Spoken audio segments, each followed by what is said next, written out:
Hello everyone, कैसे हैं आप सभी। आई होप आप सभी ठीक होंगे। देखिए आज की जो हमारी वीडियो एमए सेकेंड ईयर वाले स्टूडेंट्स के लिए जो पॉलिटिकल साइंस ऑनर्स इग्नू से कर रहे हैं। आज हमारी बुक का नाम है MGP4। इसमें मैं आपको इंपॉर्टेंट क्वेश्चन का पार्ट 3 करा रही हूँ। मैंने पार्ट 2 आपको करवा दिया है, फर्स्ट और सेकेंड, अभी पार्ट 3 है। तो चलिए आज की वीडियो को हम स्टार्ट करते हैं। अगर आपको वीडियो अच्छी लगे तो लाइक शेयर सब्सक्राइब जरूर कीजिए। आज का हमारा फर्स्ट क्वेश्चन है अधिकार और कर्तव्यों पर गांधी के विचार। ये क्वेश्चन इस तरीके से बन सकता है, अधिकार और कर्तव्य टिप्पणी में। तो चलिए आंसर देखते हैं। गांधी जी एक ऐसे व्यक्ति थे जिन्होंने सत्य और अहिंसा के मार्ग पर चलते हुए अंग्रेजों को भारत छोड़ने के लिए मजबूर कर दिया था, विवश कर दिया था। और वो अपने हमेशा विचारों का अनुसरण करते थे, मतलब अपने विचारों को ज़्यादा महत्व देते थे, जिसके कारण ही पूरा देश उनके पीछे चलने पड़ा था। और उन्होंने केवल अंग्रेजों से संघर्ष करके भारत को स्वतंत्र नहीं किया, उन्होंने संघर्ष इस चीज़ के लिए भी किया कि जो हम जनता है, जो व्यक्ति हैं, उनको पूर्ण स्वतंत्रता मिले। और पूर्ण स्वतंत्रता के लिए उन्होंने पूर्ण स्वतंत्रता में उन्होंने क्या आता है, जिसकी आर्थिक की स्वतंत्रता और वैसे व्यक्तियों की स्वतंत्रता ये मिले उनको। तो ये सब चीज़ें उसमें शामिल थी। खाली भारत को स्वतंत्र कराना उनका मकसद नहीं था, उनका मकसद ये भी था कि आर्थिक रूप से भी जो भारत की जनता है उनको स्वतंत्र मिले। और गांधी जी जो थे वो स्वशासित राज्य का सपना देखते थे, जिसके अंदर खुद का शासन लोग करते हैं। और ऐसा शासन तभी संभव हो सकता है जब इंसान अपने अधिकार और कर्तव्य दोनों का पालन करे पूरी निष्ठा से। अगर उनको अधिकार मिल रहे हैं तो उसके साथ साथ उसको कर्तव्य का भी पालन करना चाहिए। और गांधी जी का कहना है कि जो सत्याग्रह होता है उससे व्यक्ति अपने कर्तव्यों का पालन करना भी सीख जाता है। और जो सच्चे अधिकार होते हैं वो कर्तव्य पालन का परिणाम होते हैं। देखिए सभी अधिकारों की ज़रूरत और सुरक्षा इसलिए होती है क्योंकि वो सभी कर्तव्य पालन से उत्पन्न होते हैं। गांधी जी बोलते हैं अधिकार को कभी भी कर्तव्य से अलग नहीं किया जा सकता, और जो अधिकार होते हैं वो सबके हित के लिए प्रयोग किए जाते हैं। देखिए जो कर्तव्य पालन की अवधारणा है गांधी जी ने श्री भगवद गीता से ली गई थी। और गांधी जी का कहना है व्यक्ति को बिना लालच और धमकी के सदैव शक्तियों का प्रभावित हुए बिना ही अपने कर्म करने चाहिए। कि जो लालच होता है, धमकी होती है, और जो शक्ति का प्रभाव हम दिखाते हैं किसी को हम इतने शक्तिशाली हैं, वो सब ना करते हुए हमेशा अपने कर्तव्यों का पालन करना चाहिए। और ये मानव के लिए उचित भी होता है। और गांधी जी अधिकार आधारित व्यक्तिवाद को स्वीकार करते हैं कि अधिकार आधारित होना चाहिए व्यक्तिवाद, जिसमें मानव की समानता निहित होती है और व्यक्ति को मानव की नैतिकता और उसको महत्व दिया जाता है, मानव को मुख्य महत्व दिया जाता है। और इसी में उनके अधिकार और कर्तव्य सम्मिलित हैं। और देखिए जो समाज में कमज़ोर वर्ग होता है और जिसका वर्चस्व होता है दूसरे वर्ग का, तो कमज़ोर वर्ग पे जो अपमान करता है या उसका शिकार हो जाता है कमज़ोर वर्ग अपमान का और उसका वर्चस्व का, तो गांधी जी बोलते हैं उनको मूल अधिकार देने चाहिए। उसके पक्ष में गांधी जी उनको मूल अधिकार देने चाहिए। और गांधी जी ऐसे व्यवहार को मतलब कि ठुकराते हैं, फिर उसको मना करते हैं, आलोचना करते हैं जो व्यवहार उचित नहीं होते, जैसे कि कोई किसी के सामने उचित व्यवहार नहीं कर रहा है, फिर असमान व्यवहार कर रहे हैं, उसको गांधी जी नकारते हैं। गांधी जी बोलते हैं कि सम्मान और सहयोग के आधार पर ही हम दूसरे व्यक्तियों के साथ जुड़कर पूर्णता प्राप्त कर सकते हैं। मतलब कि अधिकार सब चीज़ हम प्राप्त करते हैं अगर किसी के साथ सहयोग करते हैं, मिलके जुल के रहते हैं। तो देखिए क्वेश्चन यही समाप्त होता है। मैं आपको ओवरऑल भी समझाती हूँ। देखिए गांधी जी जो थे इसमें कर्तव्यों की बात करते हैं। अधिकार तो सबसे सर्वप्रिय होते ही हैं, सबसे उत्तम होते हैं, परंतु उसके साथ कर्तव्य वो भी सबसे ज़्यादा उत्तम और सर्वप्रिय होते हैं, सबसे इम्पॉर्टेंट होते हैं। क्योंकि देखिए अधिकार के साथ कर्तव्य हमेशा चलता है। गांधी जी हमेशा बोलते थे कि आपको अधिकार सब प्रकार के मिलने चाहिए, स्वतंत्रता, समानता, परंतु उसके साथ जो कर्तव्य है वो भी उसके साथ ही होने चाहिए। और हमको लोगों के साथ मिलजुल के रहना चाहिए और दूसरों का सम्मान करना चाहिए। और गांधी जी ऐसा बोलते हैं कि जो लोग कमज़ोर वर्ग होते हैं या फिर जिन पे ज़्यादा शोषण होता है उनको सबसे पहले मूल अधिकार मिलने चाहिए। और गांधी जी का जो कर्तव्य की अवधारणा है श्री भगवद गीता से उन्होंने मिली थी। तो इसमें ओवरऑल यही बताया जा रहा है। और गांधी जी हमेशा सत्य और अहिंसा के मार्ग पर चलते थे, जिसके कारण ही उन्होंने अंग्रेज को यहाँ से भगा भी दिया। और गांधी जी स्वतंत्रता के साथ साथ आर्थिक स्वतंत्रता के भी हित में थे कि व्यक्तियों को आर्थिक स्वतंत्रता मिलनी चाहिए और असमान वितरण नहीं होना चाहिए किसी भी चीज़ का, सब चीज़ों का समान वितरण होना चाहिए। तो ये क्वेश्चन इतना ही था। नेक्स्ट क्वेश्चन देखते हैं। नेक्स्ट क्वेश्चन औद्योगिकरण की प्रक्रिया से संबंधित गांधी जी की आलोचना का विश्लेषण कीजिए। कि औद्योगिकरण पे गांधी जी ने क्या बोला है वो हम देखते हैं। देखिए जो गांधी जी थे वो औद्योगिकरण का बहुत विरोध करते थे, आलोचना करते थे। तो इसमें बता रहे कि गांधी जी जो थे वो उन्होंने बहुत सारा समय बाहर बिताया था, विदेश में बिताया था, और उन्होंने जो औद्योगिकरण है उसकी जो तरक्की हो रही थी उन्होंने वो भी देखा था, क्योंकि जिसका प्रभाव गांधी जी के ऊपर बहुत पूरा पड़ा था। गांधी जी देखिए विकास के संदर्भ में तो थे कि विकास हमेशा होना चाहिए, परंतु वो औद्योगिकरण और आधुनिकीकरण के उसमें विचार में आलोचना करते थे। और गांधी जी बोलते थे कि इससे मानव को दुख का प्रमुख कारण, मतलब कि ये दुख का प्रमुख कारण है, जो औद्योगिकरण आ रहा है आपका, ये दुख का सबसे बड़ा कारण है। और गांधी जी के जो ये विचार थे शुरुआती दिनों में ही थे, जब ब्रिटिश औद्योगिक स्थिति के संपर्क में आए थे गांधी जी, उसके पश्चात और उनके पश्चात जब वो दक्षिण अफ्रीका में गए थे तो उनसे ये अनुभव, मतलब कि उनको ये अनुभव तब प्राप्त हुआ। पहले तो ब्रिटिश वहीं रहते थे, आपके क्या कहते हैं इंग्लैंड में, वहाँ पे अपनी पढ़ाई उड़ाई कर रहे थे लंदन में सब, तो देखे तो वहीं पर ही उन्होंने जब ये औद्योगिकरण को देखा, आधुनिकीकरण को देखा कि कैसे कैसे टेक्नोलॉजी आ रही है, कैसे कैसे नई नई चीज़ें आ रही हैं, तो उनका ये अनुभव ठीक नहीं रहा। उसके बाद फिर वो जब दक्षिण अफ्रीका गए तो उनका अनुभव और ज़्यादा उनको ख़राब हुआ, ये वाला जो औद्योगिकरण का है। तो इसलिए वो हमेशा से औद्योगिकरण की आलोचना ही करते थे। वो विकास के सपोर्ट में तो थे कि हाँ विकास होना चाहिए, परंतु औद्योगिकरण के आलोचक थे। देखिए गांधी जी जो उत्पादन होता है उसके बढ़ोतरी में और जो पश्चिमी जनजीवन है उसकी समृद्धि में इनकार करते थे कि ये सब चीज़ें ठीक नहीं है, इन सब से इनकार करते थे, क्योंकि वो कहते थे कि औद्योगिकरण जो है वो केवल आरंभिक सुख है, इससे केवल जो शारीरिक सुख है वो प्रदान होता है, और इससे केवल क्या होता है कि मनुष्य उत्पादन की जो क्षमता होती है उसमें वृद्धि होती है और वो खाली धन को अर्जित करता है। परंतु इसका दूसरा पहलू है आत्मविश्वास। और देखिए गांधी जी ने मार्क्स के द्वारा एडम स्मिथ जो थे अर्थव्यवस्था का, जिनको सबसे बड़ा वो माना जाता है जनक, तो एडम स्मिथ की भांति आलोचना करते हुए विकास के दावों के आधार पर निरस्त करते हैं। वो कहते हैं कि जो वर्तमान में आर्थिक प्रतिमान असमानता पे आधारित है। बोलते हैं कि जो औद्योगिकरण है इसकी वो आलोचना करते हुए ये कहते हैं कि ये जो आर्थिक जो हो रहा है ये असमानता पे आधारित है, कि देखो आपको ही पता है कि कुछ लोग कितने अमीर है, कुछ लोग कितने गरीब है, और इसी प्रकार से उत्तरी और दक्षिणी विभाजन भी हुआ है औद्योगिकरण के ही आधार पे और वैश्वीकरण से।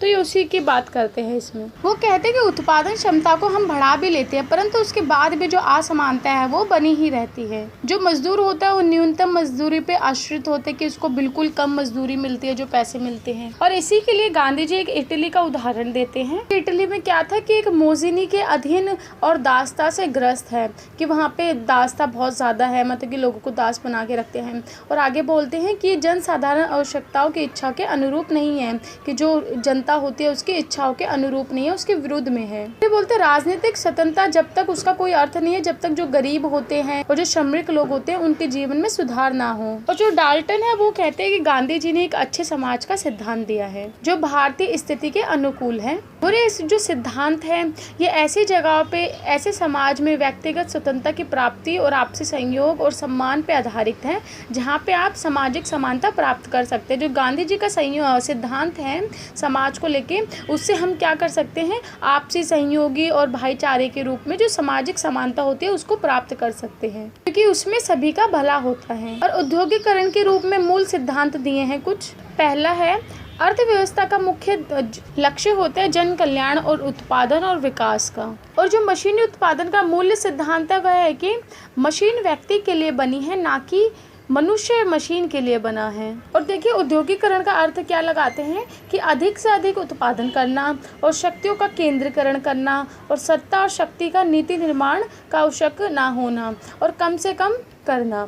तो देखिए इसमें बता रहे हैं कि औद्योगिकरण में क्या होता है कि अधिक से अधिक उत्पादन होता है, इसमें जो सारी शक्ति है उसका केंद्रीकरण होता है, मतलब एक जने के हाथ में शक्ति चल जाती है और नीति निर्माण इसमें आवश्यक ही नहीं होता। और परंतु इसका निष्कर्ष ये होना चाहिए कि जो उत्पादन है उसका विकेंद्रीकरण होना चाहिए अधिक से अधिक, कि जो उत्पादन होता है उसको अलग अलग बंटना चाहिए, ना कि एक के हाथ में होना चाहिए। और उत्पादन वाले छोटे समुदाय से तात्पर्य यह है कि आर्थिक, सामाजिक और लोकतांत्रिक असमानता का स्तर न्यूनतम होना, कि जो इन सब चीज़ों में असमानता आती है वो कम हो, और जो उत्पादन है या फिर जो भी चीज़ें उसका विकेंद्रीकरण पहले हो। और बोले इन सब जो चीज़ों के जब ये बदलेंगी तो इसके दूरगामी परिणाम क्या होंगे कि आंदोलनकारी बदलाव द्वारा चलाया जा सकता है, कि जो इसके दूरगामी जो परिणाम होंगे उसको फिर आंदोलन द्वारा चलाया जा सकता है। जो गांधी जी थे जो औद्योगिकरण के खराब परिणाम थे उसके विरुद्ध थे। और ऐसा नहीं है कि गांधी जी विकास नहीं चाहते थे, वो विकास तो चाहते थे, परंतु उनकी जो कल्पना थी विकास की वो अलग थी। उनकी विकास की कल्पना ये थी कि एक तो समानता होनी चाहिए सब में, और जो गरीब अमीर है उनके बीच की जो खाई है वो ख़त्म होनी चाहिए, और जो शहरीकरण की ओर हम जा रहे हैं उसको हटा के ग्रामों का पहले विकास होना चाहिए, इस सब पे जोर देना चाहिए ग्रामीण के ऊपर। तो ये सब चीज़ें से बताई गई है। आई होप आपको समझ आया। बाकी मैं वीडियो को पोस्ट कर दूँगी, जो पॉइंट लिखे आप इसको दोबारा से पढ़ सकते हैं। नेक्स्ट हो जाए संघर्ष के समाधान में। संघर्ष के समाधान में साध्य और साधनों के महत्व पर गांधी जी के विचार की समीक्षा कीजिए। इसमें बताना संघर्ष के समाधान में जो गांधी जी ने साध्य और साधनों के महत्व की बात की है उसके बारे में। ये क्वेश्चन इस प्रकार से भी आ सकते हैं, गांधी जी के संघर्ष से आप क्या समझते हैं तथा संघर्ष समाधान के क्या क्या साधन हैं। गांधी जी बोलते किसी भी साध्य को प्राप्त जब हम करते हैं और उसका प्रयास करते हैं तो वही संघर्ष होता है। कर्मों का एक आधार होता है संघर्ष को जड़ से ख़त्म करना, अर्थात उन कारणों को ख़त्म करना जिसके कारण संघर्ष उत्पन्न होता है। तो गांधी जी बोलते हैं कि अगर आप किसी साध्य को प्राप्त करते, व्यवहार को या किसी चीज़ को, तो उसके लिए आपको संघर्ष करना पड़ता है। और कर्म का कार्य क्या होता है, कर्म जो होते हैं कि उसका कारण होता है कि संघर्ष को ही जड़ से ख़त्म कर देना और वो कारण को भी ख़त्म कर देना जिसके कारण संघर्ष उत्पन्न होता है। अगर संघर्ष को ही ख़त्म कर देंगे तो ना तो कोई विजेता होगा और ना कोई पराजित होगा। तो इससे क्या होगा कि दीर्घकालीन शांति की स्थापना हो पाएगी। जो गांधी जी का साध्य था वो स्वराज रहा, जिसकी प्राप्ति के लिए उन्होंने संघर्ष किया। गांधी जी का मानना था जो साधन हो जो साध्य होता है उन दोनों के बीच में संबंध होता है। गांधी जी बोलते थे अगर साधन शुद्ध है तो साध्य भी शुद्ध होगा। देखिए साध्य को आप लक्ष्य भी समझ सकते हैं, लक्ष्य होता है साध्य मतलब, साधन तो आपको पता ही है जिसका हम प्रयोग करते हैं, साधन जो होते हैं वो ऐसे बोलते हैं कि आपका लक्ष्य, अगर आपके साधन पवित्र है तो आपका जो लक्ष्य है वो भी पवित्र ही होगा। तो इसलिए जो सही साधन है और साध्य है उसके लिए सही मार्ग चुनना चाहिए, और जो साध्य की प्राप्ति है वो भी सही ढंग से करनी चाहिए। और देखिए गांधी जी मानते हैं कि व्यक्ति जीवन में वही करता है जो वह होता है। गांधी जी बोलते हैं कि अगर आपको न्याय चाहिए तो न्याय की प्राप्ति गलत साधनों से नहीं हो सकती। जो स्वाधीनता चाहिए आपको वह भी गैर कानूनी रास्ते से प्राप्त नहीं हो सकती, और शांति को भी युद्ध से प्राप्त नहीं किया जा सकता। तो इसमें देखिए गांधी जी बोलते हैं कि अगर आपको संघर्ष का समाधान करना है तो उसका जो साधन है वो सही होना चाहिए, मतलब कि शांतिपूर्ण होना चाहिए। अगर आपको संघर्ष को दूर करना है तो उसके रास्ते भी आपके ठीक होने चाहिए, नहीं कि गैर कानूनी हो, हिंसक हो, ये सब नहीं होने चाहिए, सही से होने चाहिए। और गांधी जी सदैव सत्य और अहिंसा की बातें करते थे, और उनका मानना था कि आपको कोई भी साध्य चाहिए, कोई भी लक्ष्य आपका हो सकता है तो सत्य और अहिंसा के मार्ग से ही मिल सकता है। और गांधी जी बोलते हैं जो सत्य है वो संघर्ष जो है वो जीवन का अटूट सत्य है, कि जो संघर्ष है वो जीवन में लगा ही रहता है और हमेशा ही रहता है। जो मानव है वो अपने साध्य को प्राप्त करने के लिए संघर्ष हमेशा करता रहता है, परंतु अपने साध्य को प्राप्त करने के लिए शुद्ध साधन होने चाहिए आपके पास, पवित्र साधन। तो इसका ये मतलब है कि गांधी जी बोलते हैं कि आपका सत्य और अहिंसा के मार्ग पर चलेंगे आप तो अपने लक्ष्य की प्राप्ति सही से कर पाएंगे। देखिए जो एंजलिस है और जो लेनिन है वो कहते हैं कि आपको कोई भी साधन की प्राप्ति करनी है तो आप किसी भी प्रकार के साधन का यूज़ कर सकते हैं, और जबकि गांधी जी इसके विपरीत है। गांधी जी बोलते हैं अगर आपको कोई भी साध्य की प्राप्ति करनी है तो संसाधन जो है आपके साधन है वो पवित्र और सही होने चाहिए। और देखिए जो ट्रस्की है वो इन दोनों के मतों से अलग है। वो कहते हैं कि साधन और साध्य दोनों ही परस्पर संबंधित होते हैं, और वो कहते हैं कि उचित साधन वो होते हैं जो मानव की स्वतंत्रता की और विजय की प्राप्ति करते हैं। और ट्रस्की बोलते हैं कि साध्य और साधन दोनों ही एक दूसरे पर आधारित होते हैं और दोनों का जो अधिकार है वो समान होता है। गांधी जी बोलते हैं कि जो सत्य है वो तो साध्य है आपका, और जो अहिंसा है वो साधन है। ये जो सत्य साधन है, साध्य है, उसको किसी भी प्रमाण की जरूरत नहीं पड़ती, परंतु जो आपकी अहिंसा साधन है उसके जो इसके प्रमाण होते हैं वो खुद में ही समाहित होते हैं। उसके जो प्रमाणित है वो कैसे आपको पता चलेंगे, सत्य और अहिंसा के द्वारा। तो ये क्वेश्चन भी समाप्त होता है। आई होप आपको समझ आए। देखिए इसमें बस इतना ही है कि जो संघर्ष है उसको हम कैसे समाधान कर सकते हैं। तो मैंने आपको बताया कि अहिंसा के मार्ग पे, सत्य के मार्ग पे चल के। और गांधी जी बोलते हैं अगर आपका लक्ष्य सही है तो ठीक है, परंतु आपका जो साधन है वो भी ठीक होना चाहिए कि उसको आप किस तरीके से प्राप्त कर रहे हैं। समझ लीजिए आपको एक बड़ा आदमी बनना है, परंतु आप चोरी डकैती करके बड़े आदमी बन रहे हैं, तो ये आपके जो साधन है चोरी उरी करके ये ठीक नहीं है, तो आपका लक्ष्य ही खराब है कि आपने जो लक्ष्य चुना है अमीर आदमी, तो ये भी खराब है। परंतु आपको एक नॉर्मली इंसान बनना है, परंतु आपके साधन जो है वो बहुत बहुत अच्छे हैं, कि आप ईमानदार हो, दूसरों का भला करते हो, तो आपका लक्ष्य ऑटोमेटिकली अच्छा बन जाएगा। तो ये सब चीज़ें इसमें बताते हैं। संरचनात्मक हिंसा से क्या समझते हैं और इसके रोकथाम के लिए उपाय। तो आपको देखिए संरचनात्मक हिंसा पता ही है, पर इसमें गांधी जी के द्वारा क्या बताया गया वो मैं आपको बताती हूँ। देखिए पहले इसमें संरचनात्मक हिंसा को बताया गया, और संरचनात्मक हिंसा मैंने आपको बहुत बार पहले बता चुकी हूँ और आपके बहुत सारे एग्जामों में आए भी है। देखिए संरचनात्मक हिंसा वही होती है कि जिसमें हम किसी के साथ शोषण करते हैं, मनोवैज्ञानिक तौर पर उसको उसके साथ हिंसा होती है और कहते हैं भेदभाव होता है। ये सब चीज़ें संरचनात्मक हिंसा में आती है। इसमें प्रत्यक्ष हिंसा के बारे में बताया गया है कि जो प्रत्यक्ष हिंसा होती है उसमें मारपीट आती है किसी के साथ, मतलब कि हम क्या कहते हैं हिंसा पहुंचाते हैं किसी को। तो इसको एक्सप्लेन कर देती हूँ और क्या बताया गया इसमें। देखिए जो गौल तुड़ंग थे उन्होंने संरचनात्मक अवधारणा का मॉडल तैयार किया है, मतलब प्रस्तुत किया है, जिसमें दूसरों के ऊपर शारीरिक हिंसा के साथ साथ उन्होंने संरचनात्मक हिंसा की बात की, जो छुपी हुई हिंसा होती है। और जो संरचनात्मक हिंसा होती है और जो सांस्कृतिक होती है, दोनों ही हिंसा अप्रत्यक्ष होती है। इसमें हिंसा तो होती है परंतु अप्रत्यक्ष रूप से। देखिए इस बोले संरचनात्मक हिंसा में ना तो गोली बंदूक ना मार पिटाई ये सब चीज़ें नहीं होती हैं, बल्कि इसमें क्या होता है कि गरीबी, मृत्यु, पीड़ा, सामाजिक संरचना में सही से व्यवस्था नहीं होती है, और इसमें भूखमरी जो होती है या अनाज की सही से पहुंच नहीं होती लोगों तक। ये सब चीज़ें संरचनात्मक हिंसा में आती है, जिसमें सही चीज़ों से सही इन सब चीज़ों का सही से वितरण नहीं होता, जो असंतुलित रूप से होता है। देखिए बताते हैं कि प्रत्यक्ष हिंसा जो होती है आपकी, उसके ऊपर ध्यान तो सबका जल्दी से चल जाता है, परंतु जो आपकी संरचनात्मक हिंसा होती है इसके ऊपर किसी का ध्यान जल्दी से नहीं जाता, क्योंकि जो मानव होता है उसमें निम्न शिक्षा हो गया या खराब स्वास्थ्य हो गया या फिर आपके जीवन स्तर की दर कम हो गई, ये सब चीज़ें इस पर आती है, तो लोगों का इस पर ध्यान नहीं जाता जल्दी से। और इसमें आपका भेदभाव, नस्लवाद, अस्पृश्यता और जो आपकी जो छुआछूत होती है, सब चीज़ें इसमें आती है। और ये लोग क्या करते हैं, शोषण करते हैं ऐसे लोगों के साथ, और इन सब कारण से जो संरचनात्मक हिंसा होती है वो पैदा हो जाती है। और इसके अंदर जो लोग आते हैं वो दुख भोगते हैं, असमानता उनको सहनी पड़ती है, और दुख भोगते भोगते वह मर भी जाते हैं। और जो बुनियादी संवैधानिक सुविधा होती है वो ना मिलने के कारण, और जो अनुचित वितरण होता है सामानों का, अनुचित बंटवारा होता है, उसके कारण ही ये सब चीज़ें होती हैं। देखिए बोलते हैं जो संरचनात्मक हिंसा होती है, जो प्रत्यक्ष हिंसा, ये दोनों एक दूसरे से रिश्ता रखती हैं, एक दूसरे से संबंधित होती है। देखिए लोग क्या करते हैं कि जो परेशानियों से मुक्ति लेने के लिए लोग क्या करते हैं, प्रत्यक्ष हिंसा का सहारा लेते हैं। उनको लगता है कि हम अपनी परेशानियों से मुक्त हो जाएंगे प्रत्यक्ष हिंसा करके, मारपीट करके। और ज़्यादातर हिंसा का कारण क्या होता है, भेदभाव होता है, गरीबी होती है। क्योंकि देखिए क्या होता है कि ज़्यादातर राष्ट्र क्या करते हैं कि अपने सारा खर्चा किस पे करते हैं, जो सैनिक होता है उस पर, परंतु जो समाज है, जो लोग हैं, उनके कल्याण के ऊपर खर्चा कम करते हैं, उनकी जो सुख सुविधाएं होती है उस पर ध्यान नहीं देते। देखिए संयुक्त राष्ट्र की एक रिपोर्ट है, संयुक्त राष्ट्र विकास की 1988 की, कि जो विकासशील देश होते हैं वो अपनी मूल्य सेवाओं पे जितना खर्च करते हैं, अमेरिका के वार्षिक सेना के बजट का वह एक छोटा सा अंश है।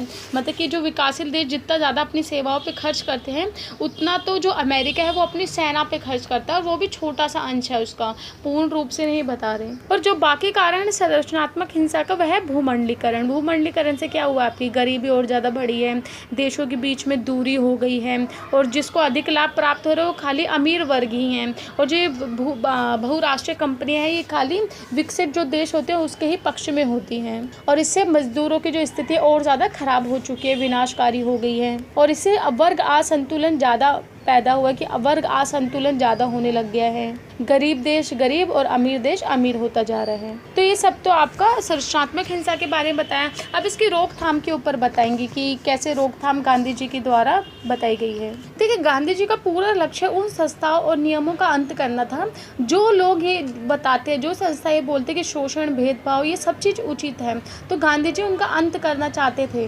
गांधी जी की जो अहिंसा की सोच थी वो खून खराबा हिंसा करने वाले से बहुत ऊंची थी, और गांधी जी जो संरचनात्मक हिंसा होता है इस पे ध्यान देना बहुत ज़्यादा उचित मानते थे। क्योंकि गांधी जी बोलते थे कि राज्य के मध्य हिंसा तो कम हुई है, किंतु जो जाति पात भेदभाव होता है, समुदाय में भेदभाव होता है, कमज़ोर वर्ग और महिलाओं के साथ अत्याचार होता है, ये सब चीज़ें ज़्यादा होती है। तो ये संरचनात्मक हिंसा में आते हैं, तो इसके ऊपर ध्यान देना सबसे ज़्यादा ज़रूरी है। और गांधी जी का जो आदर्श समाज है वो एक परिवार के भांति है, जिसमें संपूर्ण विश्व शामिल है। और गांधी जी के अहिंसा का जो विचार था उसमें सामाजिक व्यवस्था शामिल है, जिसमें क्या था कि ऐसा समाज की स्थापना करना था जिसमें लोगों की बुनियादी ज़रूरतें पूरी हों और लोग लालच ना करें और लोग दूसरों के साथ मेल मिलाप से रहें, किसी के साथ भेदभाव ना करें, किसी को शोषणित ना करें, और जो दासता होती है इसका अंत हो, जो औपनिवेशिक होता है इसका अंत हो, और जो राजनीतिक सत्ता है केवल कुछ हाथों में ना रहे, उसमें सभी लोगों की भागीदारी हो। लोकतंत्र की व्यवस्था के पक्ष में थे वो। गांधी जी जो थे वो संरचनात्मक हिंसा को पूर्ण रूप से समाप्त करना चाहते थे, क्योंकि उनको पता था कि संरचनात्मक हिंसा का कारण क्या थे, पूंजीवादी लाभ। और गांधी जी ऐसे अहिंसात्मक के पक्ष में थे जिसमें जो तकनीकी होती हो, जो उपभोक्ता होता है वो सीमित हो। गांधी जी हमेशा जो बिछड़े लोग होते हैं, गरीब लोग होते हैं, उनको सहानुभूति देते थे, उनके मतलब कि उनकी जो भी ज़रूरतें होती है उनकी पूरी करने के पक्ष में रहते थे, और पूंजीवादी व्यवस्था का विरोध करते थे, क्योंकि उनको पता था पूंजीवादी व्यवस्था से क्या होता है, लोग लालच के मारे, लाभ के मारे ज़्यादा लोगों का शोषण होता है, गरीबी में वृद्धि होती है, और लोग अत्यधिक जो धन होता है उसको जमा कर लेते हैं, जिसके कारण सबके पास ये धन पूर्ण रूप से पहुंच नहीं पाता, और फिर इसके बाद क्या होता है, गरीबी में हिंसा उत्पन्न होने लग जाती है। तो ये सब चीज़ें ही गांधी जी बता रहे, इसके कारण भूखमरी आ जाती है, कुपोषण होने लग जाता है, लोग मरने लग जाते हैं। गांधी जी हमेशा बोलते थे कि विकास जो होना चाहिए स्वदेशी तरीके से होना चाहिए, आत्मनिर्भर से होना चाहिए, जो गांव है उनका विकास होना चाहिए, ये सब चीज़ें, और आर्थिक समानता होनी चाहिए। तो देखिए यही सब चीज़ थी संरचनात्मक हिंसा में गांधी जी क्या बोलते हैं। तो मैंने आपको बता दिया संरचनात्मक हिंसा भी। आई होप आपको समझ आया हो, बाकी आप इसको पोस्ट करके भी पढ़ सकते हैं। नेक्स्ट क्वेश्चन, गांधीवाद शांतिवाद के मुख्य तत्व के वर्णन कीजिए, कि जो गांधीवादी हैं वो शांतिवाद के मुख्य तत्व किस प्रकार से बताते हैं। देखिए जो गांधी जी थे वो शांतिवाद के एक समर्थक थे। टॉलस्टॉय उसके विचारों से बहुत प्रभावित थे, और एक सैम हेनरी ने अपनी पुस्तक में लिखा है द एंड ऑफ फेथ के तर्क में लिखा है कि जो शांतिवाद होता है एक भ्रम होता है जिसमें लोग कायरता और हिचकिचाहट सम्मिलित होते हैं। वो कहते हैं कि शांतिवाद जो है एक भ्रम है और इसमें हिचकिचाहट और कायरता। ये कौन लिखते हैं? Sam Henriques. और कंट का मानना है कि शाश्वत नीति का सिद्धांत है कि राज्य को जो भविष्य में होने वाले युद्ध हैं उनके लिए सामग्री इकट्ठी नहीं करनी चाहिए। और जो माइकल है वो इस बात पे जोर देते कि जो लोकतांत्रिक देश होते हैं वो एक दूसरे के विरुद्ध युद्ध नहीं करते। और जो जॉन रॉल्स है उनने कहा है कि लोकतांत्रिक देशों में सच्ची शांति होती है। शांतिवाद में शांति को बनाए रखने के लिए युद्ध को नकारा जाता है। शांतिवादी के मूल्य सिद्धांत होते हैं धैर्य, दया, क्षमा, प्रेम और सहिष्णुता जैसे पाए जाते हैं। तो ये आपके विचारक बताए जो शांतिवाद को सपोर्ट करते हैं। देखिए Gandhi ji, Martin Luther king junior आदि महान ऐसे व्यक्ति हैं जो अहिंसात्मक कर्म के मूल सिद्धांत के तरीकों का विस्तार करते हैं, क्योंकि ये सब अहिंसा के लोग हैं जो हिंसा नहीं करते, तो उन्हों के बारे में बताए जा रहे हैं। देखिए बोले जो गांधी जी और जो किंग लूथर है उन्होंने अहिंसा प्रतिरोध के मूल सिद्धांतों को स्पष्ट किया है। इसका प्रयोग भारतीय संघर्ष और अमेरिकी नागरिक अधिकार आंदोलन में किया है। और इसमें बोला जाता है इस विचारधारा में कि शांति और न्याय के लक्ष्य को प्राप्त करने के लिए साधन की शांतिपूर्ण होना आवश्यक है। मतलब कि जो आप साधन का यूज़ कर रहे हैं उसमें शांति और न्याय को प्राप्त करने के लिए वो भी एक शांतिपूर्ण होने चाहिए साधन भी। और ये जो तर्क देते हैं विचारक ये भी बोलते हैं कि समाज में अगर आपको शांति बनाई रखने, अहिंसा चाहिए, तो आपको साधन भी उसी प्रकार के चाहिए होंगे। हमारा पहला पॉइंट है शांतिवाद एक विश्व की ओर गमन। देखिए जो गांधी जी थे वो पूरे भूमंडल को एक विश्व के रूप में देखते थे और वह धार्मिक कानूनों में विश्वास रखते थे, क्योंकि इससे क्या होता है कि राज्य का जो नैतिक दायित्व है वो बढ़ता है। नेक्स्ट पॉइंट है युद्ध उन्मूलन की तकनीकी, मतलब कि युद्ध को समाप्त करने की तकनीकें। गांधी जी ने विश्व शांति की स्थापना और युद्ध को समाप्त करने के बहुत सारे तकनीकें और उपाय बताए हैं। कि ये बोलते कि ये सब युद्ध की समाप्ति करना, ये सब चीज़ें कहाँ से आप प्राप्त करते हैं? जब आपके राजनीतिक जो होती है, राजनीतिज्ञ और जो राष्ट्र होते हैं उसके द्वारा। उन्हों से ये उम्मीद लगाई जाती है, जैसे कि एक अंतर्राष्ट्रीय पुलिस बल की स्थापना करना, निशस्त्रीकरण, तीसरे पक्ष द्वारा मामला सुलझाना, जैसे कि मध्यस्थता हो गई, आपका निशस्त्रीकरण हो गया, अंतर्राष्ट्रीय पुलिस बल की स्थापना करना। तो ये सब चीज़ें बता रहे हैं कि इससे आप युद्ध की समाप्ति कर सकते हैं। नेक्स्ट पॉइंट है सत्याग्रह सैनिक कार्रवाई का विकल्प, क्योंकि देखिए गांधी जी बोलते हैं कि सैनिक कार्रवाई के स्थान पे सत्याग्रह को अपनाने पर बल दिया गया और बल दिया जाना चाहिए। गांधी जी बोलते हैं जो सत्याग्रह के ऊपर बल देना चाहिए और सत्याग्रह की जो कार्रवाई है उसमें क्या होता है कि एक तकनीक शांति की स्थापना करते हैं और ये आध्यात्मिक इसमें विशेषता भी पाई जाती है। और गांधी जी ने बोला है कि जो सत्याग्रह होते हैं सार्वभौमिक और अनुप्रयोग का नियम बताया। नेक्स्ट पॉइंट है विश्व के मामलों का नैतिकवादी दृष्टिकोण। देखिए गांधी जी बोलते हैं भारत जो एक शांतिवादी देश है और इस चीज़ से नकारते हैं गांधी जी कि जो लोग यूँ बोलते हैं कि भारत में छल कपट है या फिर उसकी छवि अच्छी नहीं है, उन सब चीज़ों से गांधी जी नकारते हैं और बोलते नहीं भारत एक अच्छा देश है और शांतिवादी देश है। और बोलते हैं यहाँ पे जो राष्ट्रीय निर्माता होते हैं, जो नेता होते हैं, उनमें नैतिक का दृष्टिकोण होते हैं और साथ साथ वो व्यवहारिक शिक्षक भी होते हैं। नेक्स्ट पॉइंट है विरोधियों को क्षमा करना। इसमें देखिए गांधी जी ये बोलते हैं कि जो हमारे विरोधी होते हैं उनको क्षमा करने की भावना हमारे अंदर होनी चाहिए। गांधी जी बोलते हैं जो पश्चिमी सभ्यता है जिसमें कि आपका साम्राज्यवाद है, फांसीवाद है, साम्यवाद है, ये सब युद्ध को बढ़ाते हैं और अशांति का कारण है। और इन सब चीज़ों से क्या होता है कि राजनीतिक में शक्ति को पाने के लिए और आर्थिक लालच बढ़ता है और हिंसा होती है। और इन सबको सुधारने हेतु गांधी जी ने आर्थिक न्याय, संप्रभुता, समानता, शांति, इन सब का सहयोग करने की बात की है। गांधी जी भौतिकतावादी की अवहेलना करने के ऊपर क्या बताया है। गांधी जी बोलते हैं अगर आपको विश्व में शांति की स्थापना करनी है तो आपको आर्थिक कष्ट और जो पश्चिमी औपनिवेश है और जो अभौतिकतावाद है उसके विचार में सम्मिलित हैं। उन्होंने राज्यों के माध्यम से समानता, शांति बनाए रखने के लिए बोला है। ये क्वेश्चन भी यही समाप्त हो गया। अब नेक्स्ट क्वेश्चन देखते हैं। संरचनात्मक कार्यक्रम का महत्व बताना है हमें। देखिए गांधी जी ने सामाजिक विकास और बदलाव के लिए काफ़ी प्रयत्न किया और गांधी जी को इसके कार्य में बहुत सी सफलता भी प्राप्त हुई और यह पूर्ण स्वराज की प्राप्ति के लिए प्रमुख कदम भी माना जाता है। इसके अंतर्गत निम्न बातें आती हैं जैसे कि सांप्रदायिकता को खत्म करना, अस्पृश्यता को खत्म करना, नशाबंदी, खादी का प्रयोग करना, कटोर उद्योग का प्रयोग करना, ग्राम स्वच्छता, बेसिक जो शिक्षा होती है, वयस्क शिक्षा जो होती है, स्त्रियों का उत्थान जो होता है, स्वास्थ्य और साफ सफाई की शिक्षा और राष्ट्रीय भाषा का प्रचार, ये सब चीज़ें उन्होंने बताई है कि क्या इसमें से करना चाहिए और क्या नहीं करना चाहिए। उसके कारण उससे आप क्या कर सकते हैं, स्वराज की प्राप्ति कर सकते हैं। और इन सब में सबसे महत्वपूर्ण था खादी का प्रयोग करना। उनके अनुसार जो आपकी कताई होती है और जो बुनाई होती है, ये सब चीज़ें आर्थिक और राजनीतिक और जो मनोवैज्ञानिक समस्या होती है उसको हल कर सकती है कि आप कटोर उद्योग, लघु उद्योग का प्रयोग करें, कटाई बुनाई ये सब करें जिससे कि आपकी समस्या दूर हो जाए, आर्थिक, सामाजिक और मनोवैज्ञानिक। क्योंकि देखिए गांधी जी बोलते थे अगर आप कटोर उद्योग को बढ़ावा दोगे तो उसके साथ साथ क्या होगा कि जो व्यक्ति है उसमें की जो कला है वो बाहर आएगी, जो उसकी रुचि है उसका पता चलेगा और आप आत्मनिर्भर हो जाओगे, जो मालिकाना हक है वो भी समाप्त हो जाएगा और व्यक्तियों को आज़ादी मिलेगी और सम्मान, मालिकाना हक भी मिलेगा। और गांधी जी बोलते थे कटाई से, जो हम कटाई करते हैं उससे न केवल शारीरिक और आत्मा पवित्र होगी बल्कि आध्यात्मिक विकास भी बढ़ेगा। और रचनात्मक कार्यक्रम में एक और विशेषता है जो प्राथमिक शिक्षा जिसको बोलते हैं उसको महत्व देना। इसके अंदर 3 बातें गांधी जी ने रखी थी प्राथमिक शिक्षा के अंदर, जैसे कि पढ़ना, लिखना और गणित आदि। और गांधी जी बोलते थे कि साथ साथ जो पारिवारिक जो आपके शिल्प का ज्ञान होता है वो भी होना चाहिए, वो भी बढ़ेगा। गांधी जी बोलते थे इन सब चीज़ों से आपका आत्मनिर्भरता बढ़ेगी ज़्यादा। और गांधी जी बोलते इन सबसे क्या होगा, जो विद्यार्थी है वो उत्पादन करके धन अर्जित करेगा और अपनी शिक्षा को आगे बढ़ाएगा और स्व विकास भी करेगा।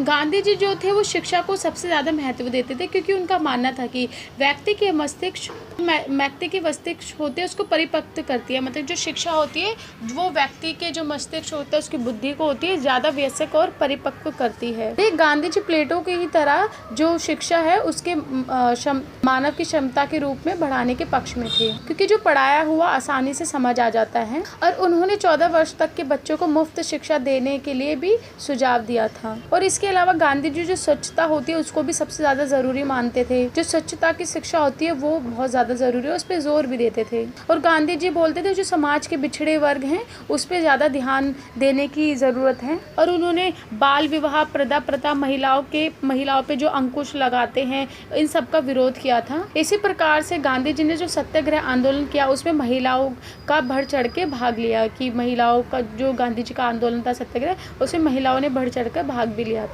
और महिलाओं ने गांधी जी के साथ मिलकर जैसे कि गरीबी, समाज सेवा, ये सब चीज़ों को में भी हाथ बटाया था और खादी का प्रोत्साहन, ये सब में महत्वपूर्ण भूमिका निभाई। गांधी जी अपना जो रचनात्मक कार्यक्रम है उसको स्वतंत्रता के साथ, स्वतंत्रता आंदोलन के साथ जोड़ते हैं। और गांधी जी जो संपूर्ण देश में जो हिंदुस्तानी भाषा थी उसको राष्ट्रीय भाषा बनाने के पक्ष में भी थे। और गांधी जी सभी सामाजिक जो समस्याएं आती है उसको समाप्त करना चाहते थे। सहयोग और समझौते के द्वारा सब चीज़ों को मतलब कि बिठाना चाहते कि सहयोग और समझौते के द्वारा सारी जो प्रॉब्लम है उसको सॉल्व किया जाए, तालमेल बैठा जाए। तो ये सब आपका ये क्वेश्चन का आंसर। देखिए जो मैंने अभी आपको इतने सारे पॉइंट बताए इसमें वही ये एक्सप्लेन कर रखे हैं। तो आप क्या कर सकते हैं, इन्हीं पॉइंटों को बनाकर आप एक्सप्लेन कर सकते हैं एग्जाम में अच्छे से, तो जिससे कि आपके पॉइंट भी तैयार हो जाएंगे। तो देखिए क्वेश्चन यही समाप्त होता है। अब हम अपना नेक्स्ट क्वेश्चन देखते हैं। बट इसमें ओवरऑल मैं आपको बताती हूँ, इसमें बस यही है कि गांधी जी जो रचनात्मक उनका कार्यक्रम है उसमें बस यही है कि गांधी जी इस किस चीज़ों को बढ़ावा देते हैं, जैसे कि खादी, कटोरी उद्योग जो होता है, कटोरी उद्योग, ग्राम को और बेसिक शिक्षा को, वयस्क शिक्षा को, स्त्रियों का उत्थान, तो ये सब चीज़ें इसमें बताई गई हैं। देखिए वीडियो ज़्यादा लेंथी हो जाएगी तो मैं इसको यहीं स्टॉप कर रही हूँ। बाकी जो इंपॉर्टेंट क्वेश्चन है मैं आपके 2018 और 19 वाली वीडियो में इंक्लूड